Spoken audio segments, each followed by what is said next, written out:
Hello friends, good morning. Friends, Hindu विवाह के बारे में इससे पिछली वीडियो में हमने देखा था और आज की वीडियो में हम देख रहे हैं हिंदू विवाह के स्वरूप, यानी कि हिंदू विवाह के प्रकार।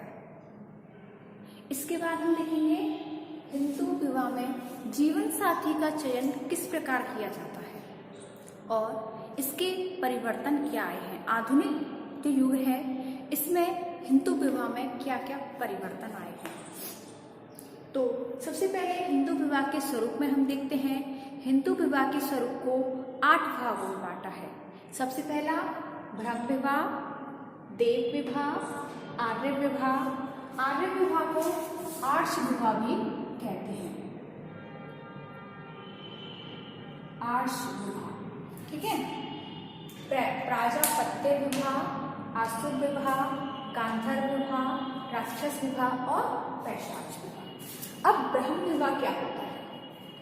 ब्रह्म विवाह, इसमें जो पिता होता है, ब्रह्म विवाह में जो पिता होता है वह अपनी पुत्री को स्वर्ण आभूषणों से अलंकृत करके, यानी कि सोने से आभूषणों को पहना करके अपनी पुत्री के योग्य वर ढूंढता है और उसका विवाह अपनी पुत्री के योग्य वर के साथ कर देता है। जो इस विवाह के उपरांत जो उनसे संतान प्राप्त होती है वो संतान 21 पीढ़ियों तक अपने परिवार को, अपनी पीढ़ियों को पवित्र बनाए रखती है। जो ब्रह्म विवाह है हिंदू विवाह में सर्वोत्तम विवाह माना गया है। दूसरा आता है देव विवाह। देव विवाह के अंतर्गत एक जो पिता होता है वह अपनी पुत्री को स्वर्ण आभूषणों से अलंकृत करके पुरोहित को अपनी कन्या दान करता है, क्योंकि हिंदू समाज में पुरोहितों को, ब्राह्मणों को सर्वश्रेष्ठ स्थान माना है और सर्वश्रेष्ठ स्थान होने के कारण एक पिता देव विवाह के अंतर्गत अपनी पुत्री का विवाह पुरोहित के साथ कर देता है। तीसरा आता है आर्य विवाह या आर्ष विवाह।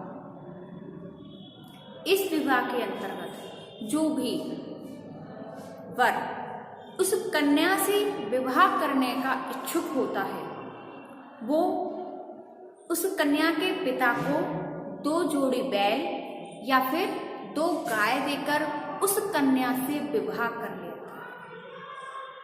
इस विवाह में कन्या के पिता को 2 गाय या 2 जोड़ी बैल दिए जाते हैं, इसीलिए इस विवाह को आर्ष विवाह का नाम दिया गया है। अगला आता है प्राजापत्य विवाह। प्राजापत्य विवाह, इस विवाह के अंतर्गत पिता अपनी पुत्री के लिए योग्य वर देखता है और कन्यादान अपनी पुत्री का उस वर के साथ कन्यादान करते वक्त यह कहता है कि तुम दोनों आजीवन सुखी रहो, आजीवन साथ रहो और अपने अपने धर्म का आचरण करो। इस प्रकार के विवाह में पिता अपनी पुत्री को दान के रूप में उसके पुत्री के योग्य वर देता है। तीसरा आता है आसुर विवाह।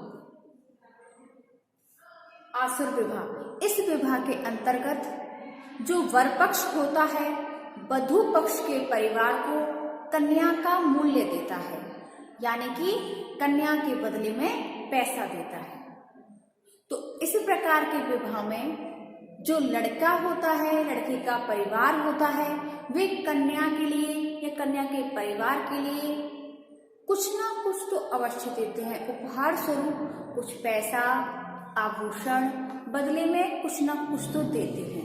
अगर वो नहीं देते हैं, वर पक्ष अगर वधू पक्ष के लिए उपहार स्वरूप कुछ भी नहीं देता है तो इस विवाह के अंतर्गत कन्या का और कन्या के परिवार वालों का अपमान समझा जाता है। इसलिए सम्मान पाने के लिए कन्या के परिवार वाले कन्या के बदले में कुछ न कुछ उपहार स्वरूप वर पक्ष से प्राप्त करते हैं।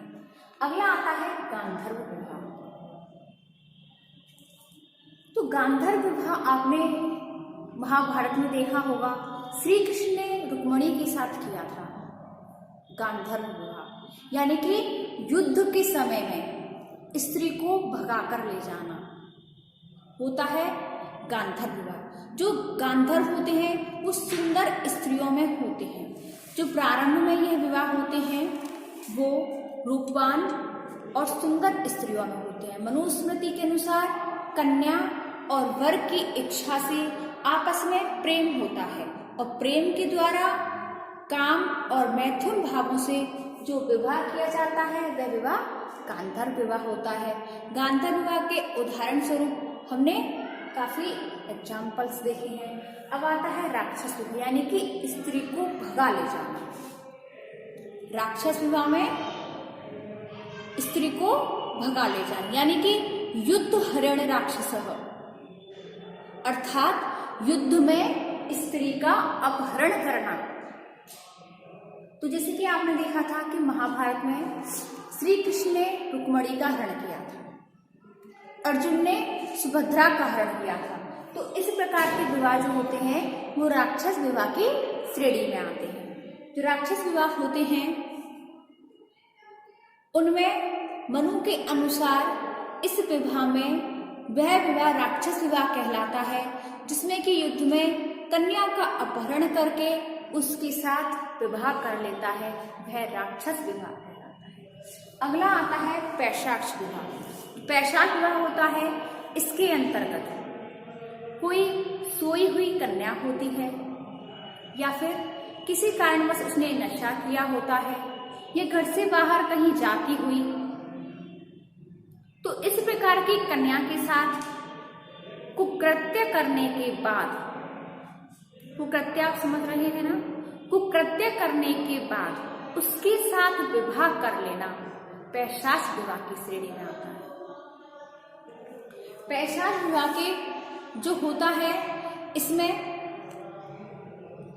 जो घबरा जाती है लड़कियां, मदिरापान की हुई होती हैं, उनके साथ बलपूर्वक छल पूर्वक कुकृत्य करके बाद में उसके साथ विवाह कर लेना पैशाच विवाह होता है। इसमें कन्या का कोई दोष नहीं होता है और कन्या का कोई दोष नहीं होने के कारण उसका जीवन बचा रहे, उसका जीवन सुरक्षित रहे, इसी को ध्यान में रखते हुए वह लड़का उसके साथ विवाह कर लेता है और यह विवाह फिर पैशाच श्रेणी के अंतर्गत आता है। और अब हमने 8 विवाहों के अंतर्गत हमने देखा है कि जो ब्रह्म विवाह होता है, देव विवाह होता है, ये होते हैं श्रेष्ठ विवाह।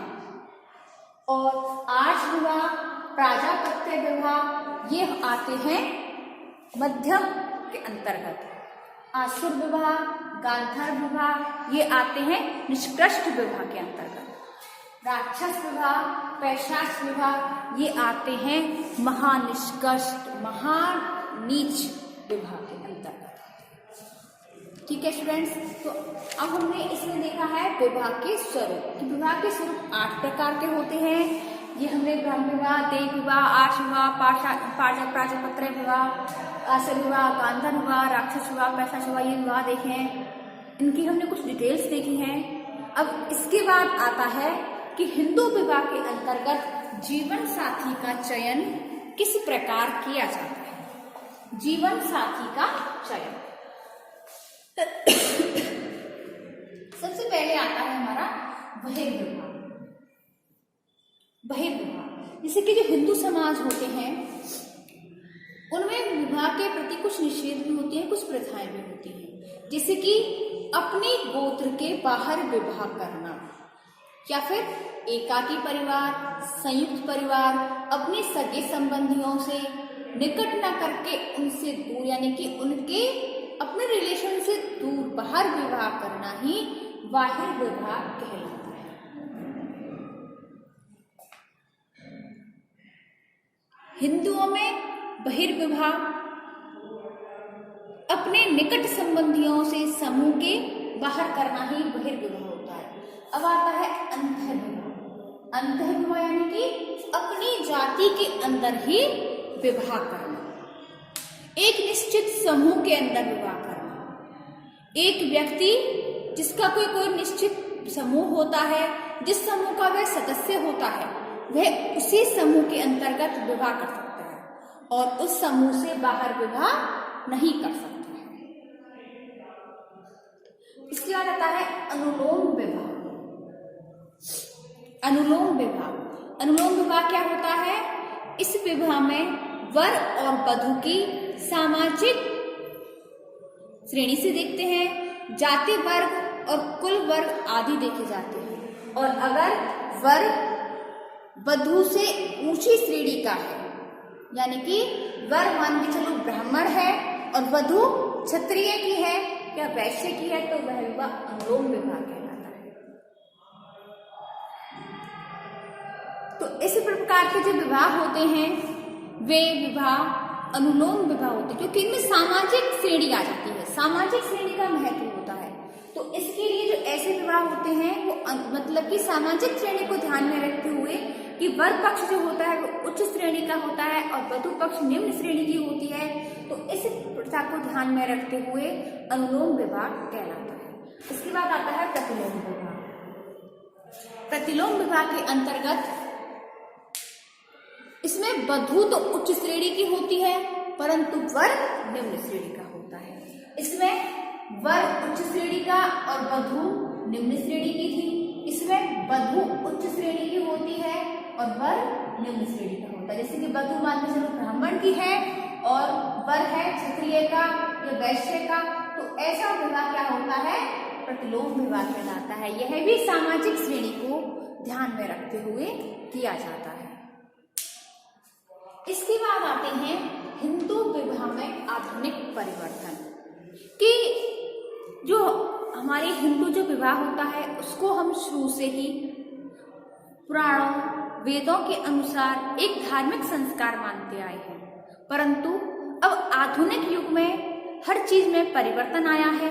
तो हिंदू विवाह अधिनियम 1955 के अंतर्गत भी उसमें कानून कुछ सुधार हुए हैं, जिसके अंतर्गत हिंदू विवाह में कुछ परिवर्तन देखे गए हैं। तो सबसे पहला पॉइंट आता है हिंदू विवाह अब धार्मिक संस्कार नहीं है। हिंदू विवाह अब धार्मिक संस्कार नहीं रहा है, क्योंकि विवाह अधिनियम हिंदू विवाह अधिनियम 1955 के तहत इसको धार्मिक संस्कार न मान करके अब इसको कानूनन स्वीकृति दे दी है।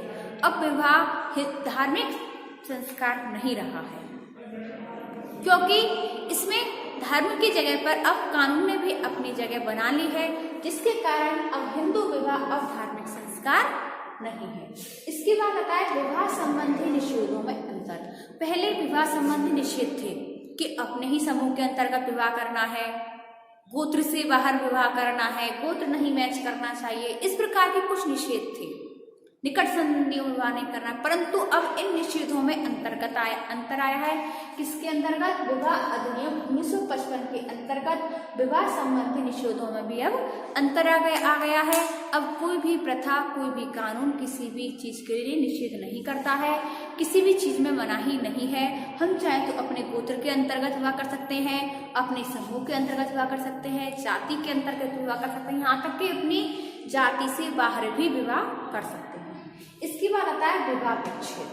तो जो पुराने जमाने में विवाह को एक धार्मिक संस्कार माना जाता था, कहते थे कि एक बार विवाह हो गया तो जन्म जन्मांतर का बंधन बन जाता है, 7 जन्मों का अटूट संबंध बन जाता है। परंतु अब विवाह विच्छेद आसानी से हो जाता है। अब विवाह को जन्म जन्मांतर का अटूट रिश्ता नहीं माना जाता है। विवाह अधिनियम 1955 के अंतर्गत स्त्री और पुरुषों को अपने जीवन साथी चुनने का पूर्ण अधिकार है। एक विवाह का प्रचलन जो हिंदू विवाह अधिनियम 1955 के अंतर्गत एक विवाह का प्रचलन लागू हुआ है, क्योंकि पहले समूह विवाह, बहुपत्नी विवाह, बहुपति विवाह होते थे, परंतु अब हिंदू विवाह अधिनियम 1955 के अंतर्गत इन विवाहों पर रोक लगाकर एक विवाह का प्रचलन चल गया है, जिससे कि स्त्री की स्थिति सम्मानजनक हो जाती है। स्त्री के साथ किसी प्रकार का दुर्व्यवहार नहीं होता है। इसके बाद है विधवा विवाह की प्रवृत्ति, यानी कि पहले विधवा विवाह निषेध था, यानी कि अगर किसी लड़की का विवाह हो जाता है, किसी कारणवश उसका पति मर गया है, वह विधवा हो जाती है, तो विधवा का पुनर्विवाह नहीं किया जा सकता था। परंतु अब हिंदू विवाह अधिनियम 1955 के अंतर्गत विधवा पुनर्विवाह का हो सकता है, क्योंकि विधवा को भी जीवन जीने का पूर्ण अधिकार है, वह भी अपने जीवन को सुसज्जित करके आगे बढ़ने का पूर्ण अधिकार रखती है। इसके बाद आता है बाल विवाह की समाप्ति। तो हिंदू विवाह अधिनियम 1955 के अंतर्गत बाल विवाह की समाप्ति कर दी गई है, क्योंकि विवाह की अधिकतम और न्यूनतम आयु है। लड़की की आयु कम से कम 18 वर्ष एवं लड़की की आयु 21 ईयर्स की होनी चाहिए, तभी यह विवाह संभव हो सकता है। और अगर कोई भी इन आज्ञाओं का उल्लंघन करता है तो कानून और सरकार द्वारा उन्हें सजा का भी प्रावधान रखा गया है। तो बाल विवाह में भी काफी हद तक सुधार आया है। इसके बाद आया दहेज पर प्रतिबंध। पहले कन्या को रूप में मूल्य भी दिया जाता था, कन्या को सुसज्जित अलग स्वर्ण के आभूषण दिए जाते थे, उन्हें सब सामग्री दी जाती थी, घर का सामान दिया जाता था, पैसे दिए जाते थे। परंतु अब दहेज पर पूर्ण प्रतिबंध हो गया है। कोई भी वर पक्ष वधू को दहेज के लिए प्रताड़ित नहीं कर सकता है। अगर वह दहेज के लिए प्रताड़ित करता है तो हिंदू विवाह अधिनियम 1955 के अंतर्गत उन्हें सजा का प्रावधान रखा गया है। इसके बाद आता है विवाह की अनिवार्यता की समाप्ति। पहले विवाह की अनिवार्यता थी, क्योंकि विवाह के बिन मानव को अपूर्ण समझा जाता था कि विवाह करना बहुत आवश्यक है। अगर विवाह नहीं किया तो मानव अपूर्ण समझा जाता था, कोई भी धार्मिक कार्य नहीं कर सकता था। परंतु अब हिंदू विवाह अधिनियम के अंतर्गत विवाह की अनिवार्यता की समाप्ति कर गई है, क्योंकि वह व्यक्ति की अपनी इच्छा के ऊपर डिपेंड करता है कि वह विवाह करना चाहता है या विवाह नहीं करना चाहता है। यह स्वयं की मर्जी होती है कि हमें विवाह करना है या फिर विवाह नहीं करना है। अगला आता है बेमेल विवाह की समाप्ति। पहले जमाने में बेमेल विवाह होते थे, यानी कि अगर लड़की की उम्र छोटी है, वर की उम्र अधिक है, तो ऐसे विवाह कर दिए जाते थे। या फिर लड़का छोटी उम्र का है लेकिन उसका पति मर गया है तो अपने देवर के साथ उसकी शादी कर दी। तो इस प्रकार के बेमेल विवाह होते थे, तो जिससे कि उनका जीवन खराब हो जाता था बेमेल विवाह के अंदर। परंतु अब बेमेल विवाह की समाप्ति कर दी गई है, क्योंकि हर किसी को अपने जीवन साथी चुनने का पूर्ण अधिकार होता है, क्योंकि जिंदगी भर उन्हें साथ रहना होता है। तो इसके अंतर्गत बेमेल विवाह की समाप्ति कर दी गई है। हर कोई अपने मेल का जीवन साथी चुनने का पूर्ण अधिकार रखता है। इसके बाद आता है प्रेम विवाह, यानी कि लव मैरिज। तो आज के जमाने में लव मैरिज को अधिक महत्व दिया जाता है, क्योंकि जब बालक या बालिका कोई भी हो, जब किशोरावस्था में प्रवेश करता है तो वह विषम लिंग की तरफ आकर्षित हो जाता है। उसे आकर्षित करने के लिए कोई ना कोई लड़के को लड़का, लड़की को लड़का ऐसे मिल ही जाते हैं और उनमें आपस में प्रेम हो जाता है। इस प्रेम को कई दिनों तक खिंचता चला जाता है और धीरे धीरे वह प्रेम एक विवाह में परिवर्तन हो जाता है। अगर उनके पेरेंट्स मान जाते हैं तो ठीक है, तो कई बार वो लड़का लड़की कुछ ऐसे कदम उठा लेते हैं जो कि परिवार वालों के लिए और उन दोनों के लिए भी सही सिद्ध नहीं होते हैं। तो इसके कारण आजकल माता पिता भी प्रेम विवाह करने के लिए राजी हो जाते हैं, जिससे कि उनके बच्चे आजीवन सुखी रहें और अपनी आंखों के सामने रहें। जिसके कारण अब प्रेम विवाह को भी मंजूरी दे दी गई है। कानूनन तौर पर कोर्ट मैरिज भी कर ली जाती है। तो आजकल कानून के तौर पर हर चीज के लिए मान्यता प्राप्त हो गई है। पत्नी की स्थिति में अंतर। तो पहले पत्नी की स्थिति बहुत दयनीय थी। पत्नी को पर्दा प्रथा में रहना पड़ता था, पर्दा करके रहना पड़ता था, घर की चार दीवारी में ही रहना पड़ता था। पत्नी का धर्म था कि वह पति की सेवा करे, पति को परमेश्वर समझे, उसका ध्यान रखे, बच्चों का पालन पोषण करे, उनकी शिक्षा देखे, घर परिवार देखे, परिवारजनों की सेवा करे, परंतु अब पत्नी की स्थिति में बहुत सुधार आ गया है। पत्नी को भी पति के बराबर सम्मान दिया जाता है, पति के बराबर सम्मान का हक रखती है पत्नी भी। आजकल पत्नियां भी, महिलाएं भी घर से बाहर कार्य करती हैं अपने सामर्थ्य के अनुसार, पति के साथ कदम से कदम मिलाकर चलती हैं।